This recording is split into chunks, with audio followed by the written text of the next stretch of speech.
E aí galera, beleza? Vamos nessa? Mais uma aula de física. Hoje nós vamos falar sobre os raios. Um fenômeno muito bonito de se ver, porém perigoso. Devemos tomar cuidado. Vamos nessa? Então olha só. O que são os raios, tá? Então os raios, galerinha, são descargas elétricas que podem ocorrer no interior das nuvens, entre nuvens e entre as nuvens e o solo, tá certo? Então, o mais comum da gente observar são os raios que acontecem da nuvem para o solo, ok? Mas a gente também tem os raios que acontecem entre as nuvens e no interior das nuvens. E o mais raro de acontecer, mas que é possível de ver, principalmente nas regiões montanhosas, são os raios que acontecem do solo para as nuvens, tá? Então, esse tipo de raio geralmente se observa em regiões altas, regiões montanhosas ou no topo de torres elevadas, ok? Agora, vamos entender como ocorrem os raios, né? Será que os raios é um fenômeno provocado por alguma divindade mitológica, né? Como o deus Thor, né? O deus do trovão, ok? Então vamos entender como isso acontece. Será que o Thor ele é o deus do trovão ou é o deus do raio? Né? Vamos entender aqui o conceito físico científico para a ocorrência dos raios. Galerinha, um detalhe importante, eu vou explicar aqui para vocês o modelo básico, ok? Que explica a ocorrência, o fenômeno dos raios, tá? Os raios é um fenômeno natural estudado no mundo inteiro e ele tem uma certa complexidade, tá? Ele é um dos fenômenos mais estudados no mundo inteiro e ele possui uma certa complexidade. Mas a nível de ensino médio, o modelo que eu vou explicar aqui, ele é bem aceitável, ok? Então vamos lá. O que é que vai acontecer? Nós vimos nas aulas anteriores que as cargas existem cargas elétricas, os corpos eles podem ser eletrizados, tá? Negativamente ou positivamente. Existem processos de eletrização, atrito, contato, indução. Então o que é que vai acontecer com a nuvem? A nuvem ela vai ser eletrizada. E como que ocorre essa eletrização na nuvem? No interior da nuvem a gente tem cristais de gelo, partículas que estão em constante movimento no interior dessa nuvem. Consequentemente, essas partículas elas acabam se chocando, se atritando uma com as outras. Quando ocorre o choque entre essas partículas, entre os cristais de gelo que formam a nuvem, consequentemente, elétrons passam de uma partícula para outra, passam de um cristal de gelo para outro cristal de gelo, fazendo com que esses cristais fiquem eletrizados, tá? Então, a nuvem como um todo, ela se eletriza devido ao choque, tá? O atrito entre os cristais e partículas que formam essa nuvem, beleza? E aí o que é que vai ocorrer? Presta bem atenção aqui. Considerando, por exemplo, que a parte de baixo da nuvem fique com excesso de cargas negativas, tá? Novamente vai ocorrer a eletrização da nuvem como um todo devido ao choque, o atrito entre os cristais de gelo ou partículas que formam essa nuvem, beleza? E aí, por exemplo, considerando que a parte de baixo da nuvem fique com excesso de cargas negativas. Se a parte de baixo da nuvem está com excesso de cargas negativas, vai ocorrer uma atração entre a parte de baixo da nuvem e a superfície do solo, tá? A Terra, ela é um imenso corpo neutro, ou seja, tem prótons e elétrons, cargas positivas e cargas negativas. Se a parte da nuvem ficou com excesso de cargas negativas, ela vai atrair, né? A parte de baixo da nuvem ficou com excesso de cargas negativas, ela vai atrair as cargas positivas do solo, tá certo? As cargas positivas vão se localizar ali, lembrando que a Terra é um imenso corpo neutro, como está ocorrendo uma atração entre carga negativa e positiva, vai ocorrer uma repulsão, né? Entre a parte de baixo da nuvem que está negativa e as cargas negativas da Terra. Então as cargas negativas da Terra descem, deixando ali a superfície do solo com a presença maior de cargas positivas. Então ocorre aí uma atração entre as parte de baixo da nuvem, que ficou eletrizada de forma negativa, e as cargas positivas da Terra, ok? Essa atração, ela vai se intensificando, essa força de atração elétrica, ela vai aumentando, se intensificando com o passar do tempo, conforme vai aumentando a quantidade de carga da nuvem, tá? E essa quantidade de carga da nuvem vai aumentando porque os cristais de gelo, as partículas continuam se chocando, continuam se eletrizando, então vai aumentando ali a quantidade de carga da nuvem. E com o passar do tempo, vai aumentando a atração entre essas cargas negativas da nuvem e as cargas positivas que estão ali na superfície do solo, ok? Essa força de atração, ela se intensifica tanto que chega a um ponto em que a rigidez dielétrica do ar é rompida. O ar, ele não é um bom condutor. Existem substâncias, objetos condutores, substâncias, objetos isolantes. O isolante ele tem dificuldade em conduzir eletricidade, enquanto um condutor tem facilidade em conduzir eletricidade. O ar é um isolante, ele tem dificuldade em conduzir eletricidade, mas dependendo ali da situação do ambiente, ele pode vir a conduzir eletricidade. Então, devido a essa força de atração que se torna muito intensa, as partículas conseguem, né, as cargas elétricas conseguem passar pelo ar, né, o ar passa a conduzir a eletricidade naquele momento, beleza? Então, voltando, né, inicialmente, as nuvens ela vai se eletrizar devido ao choque entre os cristais de gelo, ok? Passam elétrons de um corpo para outro devido ao choque, devido ao atrito desses cristais de gelo ou partículas que formam a nuvem, e assim a nuvem ela se eletriza. Pegando um exemplo em que a parte de baixo da nuvem ficou eletrizada negativamente, essa parte de baixo da nuvem que está eletrizada negativamente vai atrair as cargas positivas que estão no solo, ok? Essa força de atração vai aumentando, vai se intensificando com o passar do tempo, até que chega um momento que essa força fica tão intensa que ela consegue romper a rigidez dielétrica do ar ou resistência do ar, fazendo com que as cargas elétricas passem da nuvem para o solo. É nesse momento que nós temos o raio, tá? O raio é uma descarga elétrica, ou seja, passagem de cargas elétricas de um ponto para outro, beleza? Então, o raio é simplesmente a descarga elétrica, ou seja, a passagem de cargas elétricas da nuvem para o solo. O caminho que as cargas elétricas fazem até o solo vai formar um brilho, né? Um caminho luminoso, ok? Esse brilho, essa iluminação que nós vemos é chamada de relâmpago, né? Chamada de forma popular de relâmpago. Então, as cargas elétricas vão passando, iluminando o ambiente em sua volta.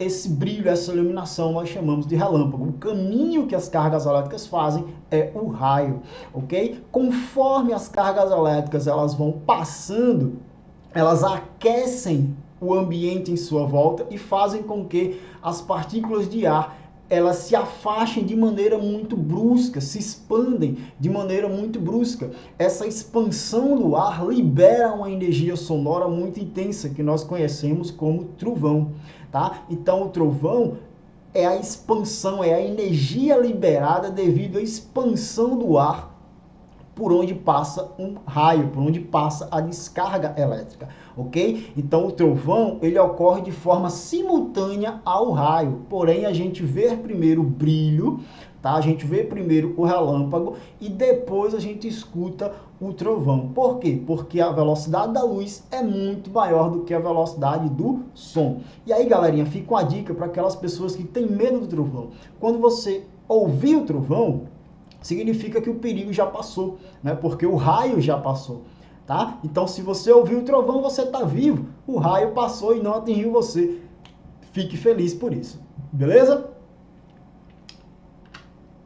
Então, como eu falei no slide anterior, o raio ele pode acontecer do solo, da nuvem para o solo, que foi o que a gente acabou de ver no slide anterior. Ele pode acontecer no interior das nuvens e ele pode acontecer de uma nuvem para outra, tá? Como a gente viu, o raio ele é uma descarga elétrica, ou seja, passagem de cargas elétricas ali de um ponto para o outro. Dentro da nuvem, eu vou ter partes dessa nuvem que fica eletrizada positivamente, parte da nuvem que fica eletrizada negativamente. Consequentemente, vai existir uma atração dentro da nuvem, tá? Então as cargas elétricas elas vão passar de um ponto para o outro no interior da nuvem, vai ocorrer também aí essa descarga elétrica no interior da nuvem, ou seja, um raio no interior dessa nuvem. Quando eu tenho nuvens próximas uma das outras, também vai estar ocorrendo essa atração entre essas nuvens.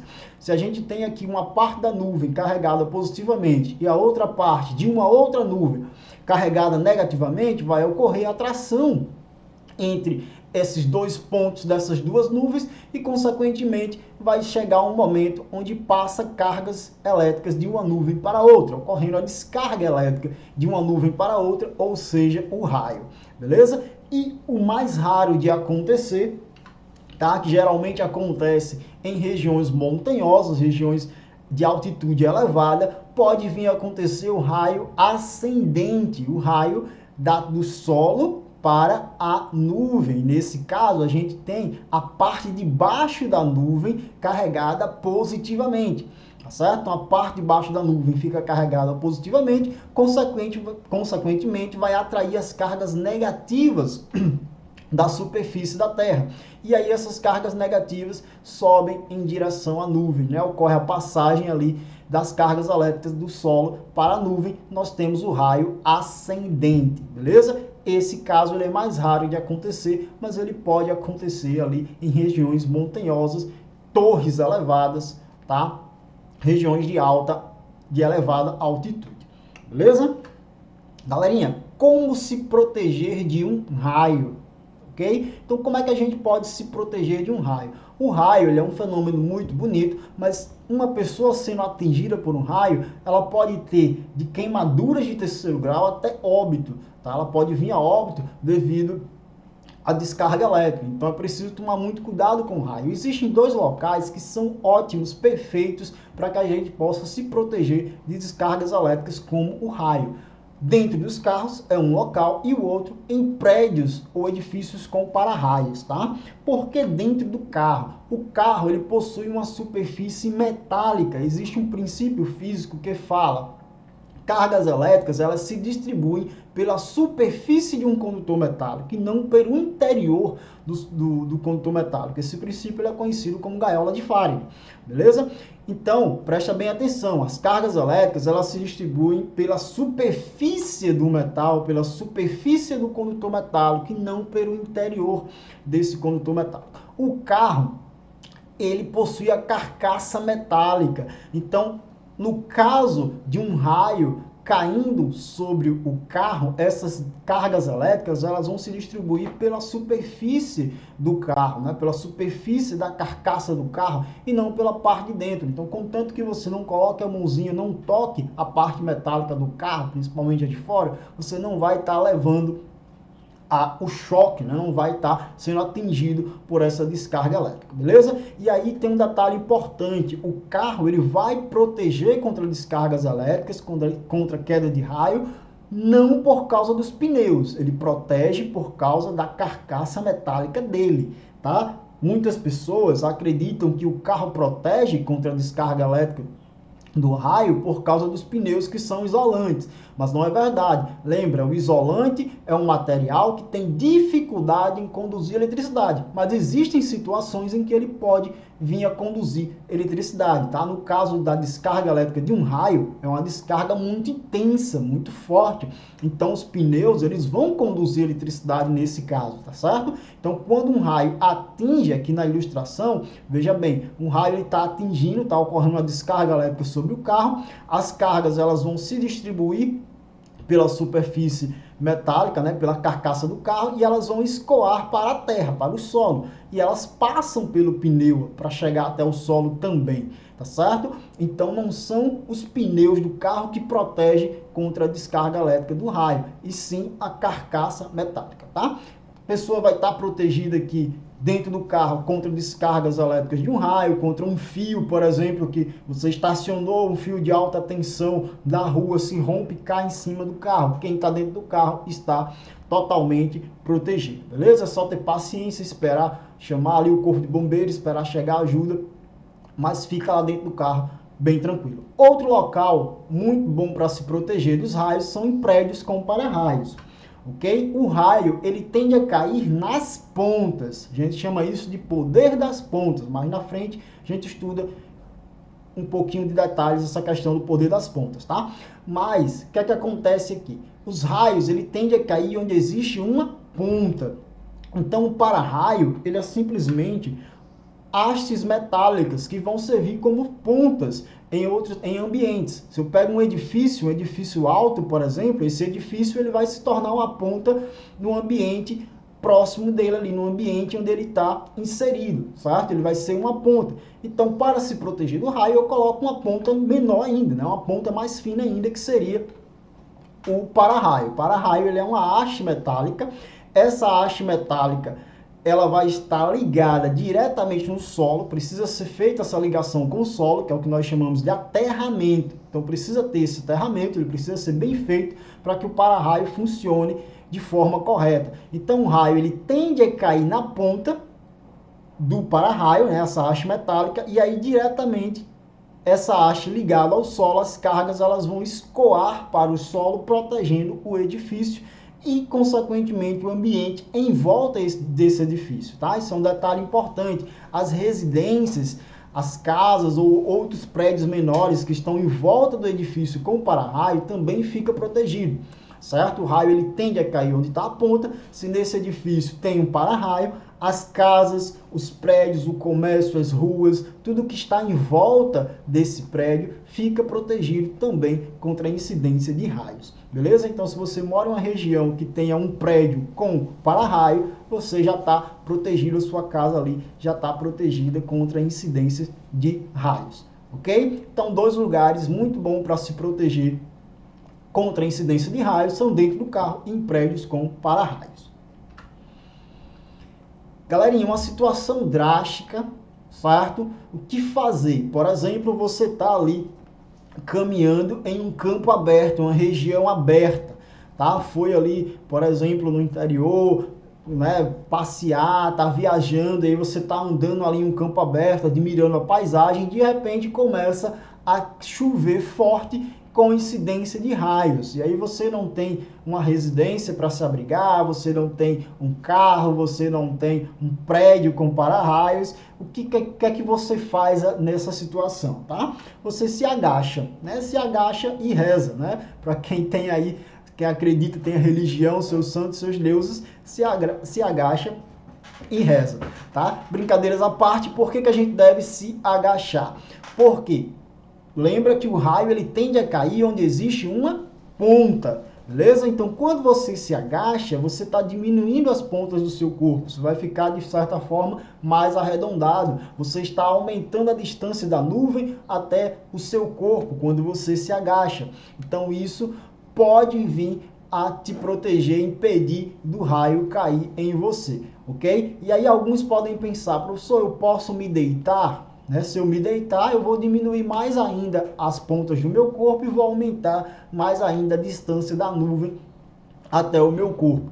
Porém, se você se deita no chão, o que é que vai acontecer? Você vai aumentar a área de contato com o solo, certo? E quando cai um raio, quando ocorre uma descarga elétrica muito intensa, essas cargas elétricas elas podem se distribuir por um certo região ali do solo. Tá? Então o raio cai e essa eletricidade ela pode se distribuir por uma determinada região do solo.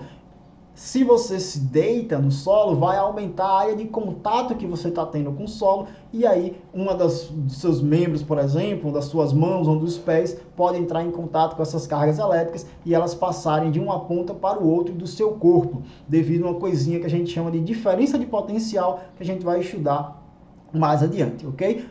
Porém, o importante aqui é saber que não é recomendado se deitar, porque se a gente se deita, aumenta a região de contato com o solo. Então, o que a gente deve fazer em uma situação drástica quando a gente está em um campo aberto? Você não tem edifícios, não tem residências, não tem um carro, não tem uma região adequada para que você possa se abrigar. Então, você se agacha, ok? Tenta ficar com os pés mais juntos possível, ok? Porém, agachado, não se deita no chão. A gente se agacha para diminuir as pontas do nosso corpo, para aumentar a distância da nuvem até o nosso corpo e assim tentar se proteger contra os raios, ok?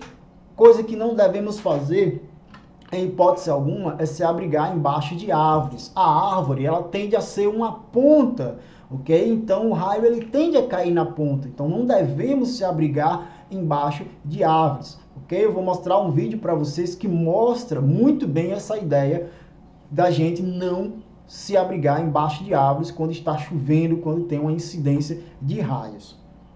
Presta bem atenção nesse vídeo, olha só. Temos pessoas aqui, está chovendo, e as pessoas embaixo da árvore. Olha o que acontece com elas. Então, ocorreu a descarga elétrica, tá? Um raio atingiu essa árvore e, consequentemente, as pessoas que estavam se abrigando embaixo da árvore. Mais uma vez aqui, ó. Elas estão lá se abrigando da chuva e aí, de repente, acontece a descarga elétrica e as pessoas caem uma por uma. Isso aconteceu na Índia, certo? Então, em hipótese alguma, a gente deve procurar uma árvore para se abrigar quando está ocorrendo aí chuva, forte, incidências de raio. Beleza? Galerinha, a título de curiosidade, vou falar um pouco para vocês sobre um ranking de incidência de raios pelo mundo, tá? O Brasil é o país onde mais caem raios em todo o mundo, tá? O Brasil aqui, ó, cerca de 57,8 milhões de raios por ano. A República Democrática do Congo fica em segundo lugar, 43,2 milhões por ano. E os Estados Unidos em terceiro, 35 milhões de raios por ano.